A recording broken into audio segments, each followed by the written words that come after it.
আসসালামু আলাইকুম বন্ধুরা, আশা করি সবাই সুস্থ আছেন। চোখ বন্ধ করে শুধু বললেই হবে না যে সবকিছু ঠিক আছে, সবকিছু হয়ে গেছে, আমরা এই করেছি সেই করেছি।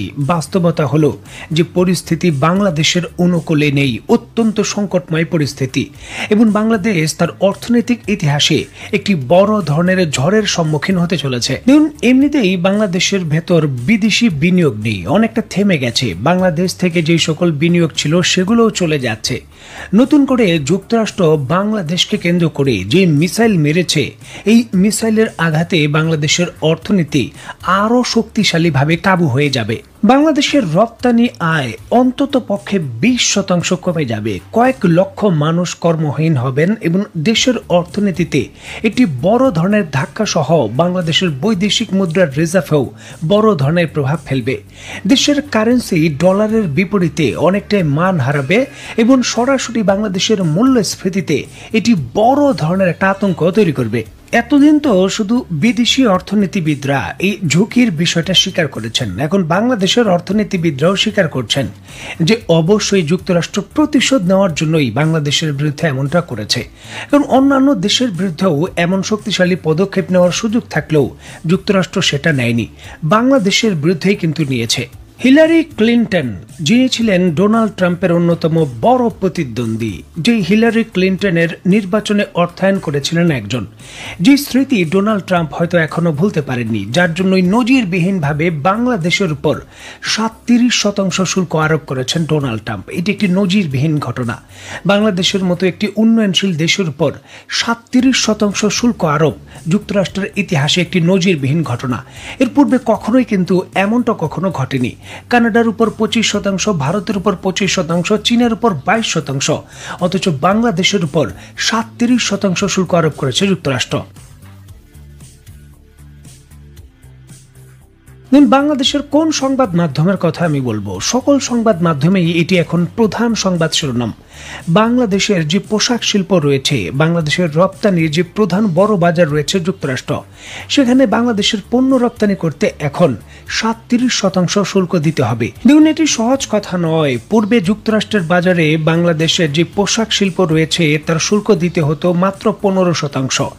এক ধাক্কায় 15% থেকে এখন এটা হয়ে গেছে 37%।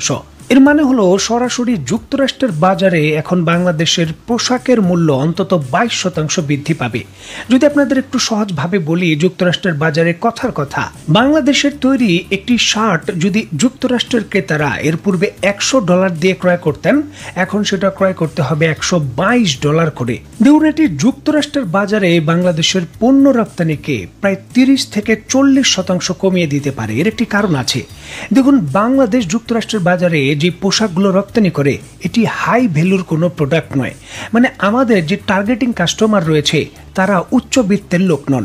আমরা যে সকল পোশাক তৈরি করি, বিভিন্ন ধরনের ট্রাউজার তৈরি করি, বিভিন্ন ধরনের শার্ট তৈরি করি, টি শার্ট তৈরি করি, যেগুলো যুক্তরাষ্ট্রের বাজারে আমরা হেভি কোয়ান্টিটিতে বিক্রি করি, সেগুলো যুক্তরাষ্ট্রের ক্রেতারা বা যেই সকল বায়াররা রয়েছেন তারা অর্ডারই দেন কম মূল্যে পাওয়া যায়। এই জন্য বাংলাদেশ থেকে এখন কম মূল্যে সেগুলো আর পাওয়া যাবে না, মানে তারা বাংলাদেশে আর অর্ডার দেবেন না।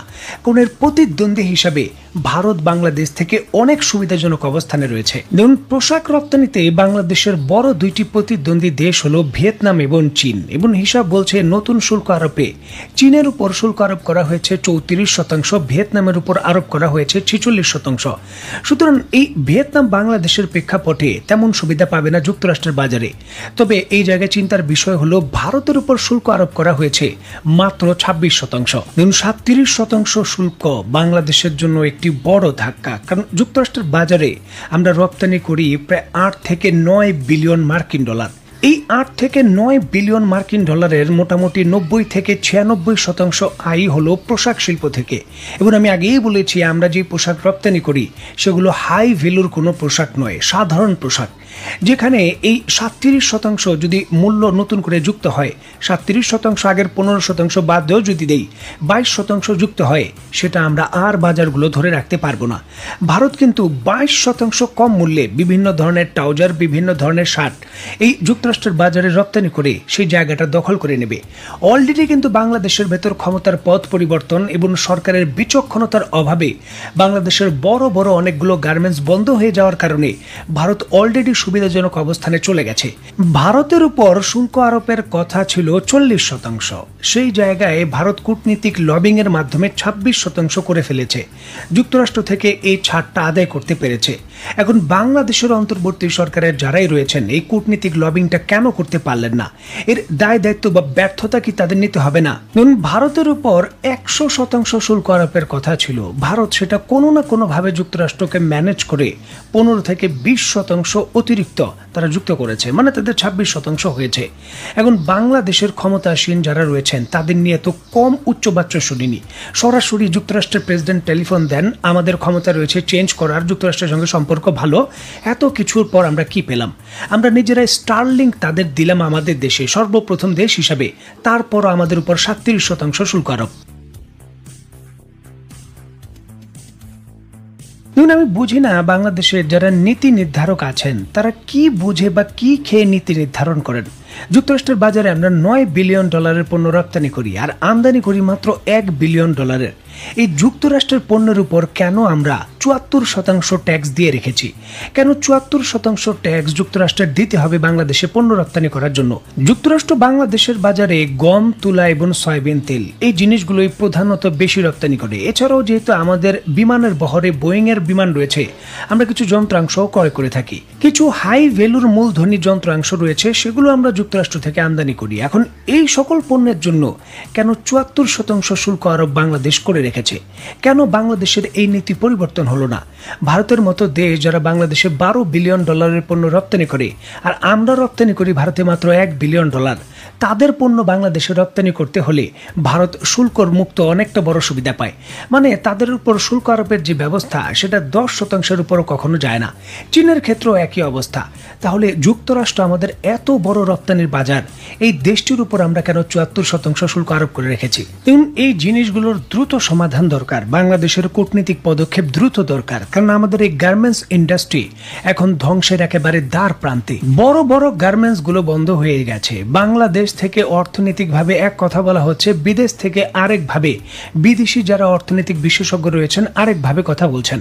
অনেকটা পূর্বের মতো, পূর্বের সরকার অর্থনীতি নিয়ে যেরকম বলতো বাইরে আরেক রকম, ঠিক এমতো অবস্থা। বাংলাদেশের এই অর্থনীতির একটা ঝুঁকি, এই যে নতুন করে এই যে একটা বড় ধাক্কা গার্মেন্টস ইন্ডাস্ট্রিতে আসতে চলেছে, এই ধাক্কায় বহু মানুষ কর্মহীন হয়ে যাবেন, এটা বাস্তবতা। কারণ অর্ডার অনেক কমে যাবে। এখন জরুরি ভিত্তিতে পদক্ষেপ দরকার। পূর্বের সরকার ঠিক যেরকম করে বলতো যে আমরা তো ব্যাপক উন্নয়ন করছি, সকল কিছু ঠিক করছি, রাস্তাঘাট উন্নয়নের একেবারে ছাই ছাই করে দিচ্ছি, ভোটের কি প্রয়োজন, আমাদের রাখুন। বাংলাদেশের মানুষ কিন্তু এই জিনিসটা স্মরণে রাখেনি। বাংলাদেশের মানুষের ভোটাধিকারের দরকার আছে, যার জন্য তাদের আন্দোলনের মাধ্যমে কিন্তু বিতাড়িত করা হয়েছে। বাংলাদেশের ভেতরে এখন নতুন একটা পক্ষ আওয়াজ তুলছে যে বর্তমান অন্তর্বর্তী সরকারকে ভোটবিহীনভাবে 5 বছর ক্ষমতায় থাকতে দিতে হবে। অন্তর্বর্তী সরকার প্রধান ডক্টর ইউনূসকে আরো 5 বছর দরকার। 5 বছর কেন, আরো 10 বছর থাকুক, কোনো সমস্যা নেই, তবে সেটা আসতে হবে ভোটের মাধ্যমে। তার রাজনৈতিক মদতপুষ্ট একটি যদি দল থাকে, সেখানে থেকে তিনি নির্বাচিত হন, তাদের জনপ্রিয়তা তো এখন আকাশচুম্বী। তারা ভোটের মাধ্যমে ব্যাপক ভিত্তিতে জয়লাভ করবেন। আগামী 5 বছর কেন, 10 বছর ক্ষমতায় থাকুন ভোটের মাধ্যমে নির্বাচিত হয়ে, কারো কোনো আপত্তি নেই।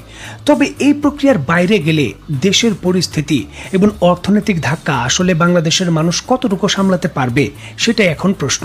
তো বন্ধুরা, সার্বিক বিষয়গুলোকে কেন্দ্র করে আপনি ব্যক্তিগতভাবে কি মনে করছেন তা অবশ্যই কমেন্ট বক্সে লিখবেন। তো বন্ধুরা, আজকের মতো বিদায়, নতুন কোনো ভিডিও নিয়ে আবার দেখা হবে। সেই পর্যন্ত সবাই ভালো থাকবেন, সুস্থ থাকবেন এবং বাংলাদেশকে ভালোবাসবেন। আল্লাহ হাফেজ। সুপ্রিয় দর্শক মণ্ডলী, সম্মানিত দর্শক শ্রোতা, এতক্ষণ আপনারা দেখতেন বাংলাদেশকে নিয়ে যুক্তরাষ্ট্রের বিশাল বড় সিদ্ধান্ত গ্রহণ করেছে। আশা করছি এই ভিডিওটা আপনাদের খুবই ভালো লেগেছে। আরও ভালো ভিডিও পেতে এসআই মোল্লা 24 নিউজ ইউটিউব চ্যানেলের সাথে থাকুন। পরবর্তীতে আরও ভালো ভিডিও নিয়ে হাজির হব। ততক্ষণে সবাই ভালো থাকুন, সুস্থ থাকুন, শেয়ার করে এসআই মোল্লা 24 নিউজ ইউটিউব চ্যানেলের সাথেই থাকুন। আল্লাহ হাফেজ।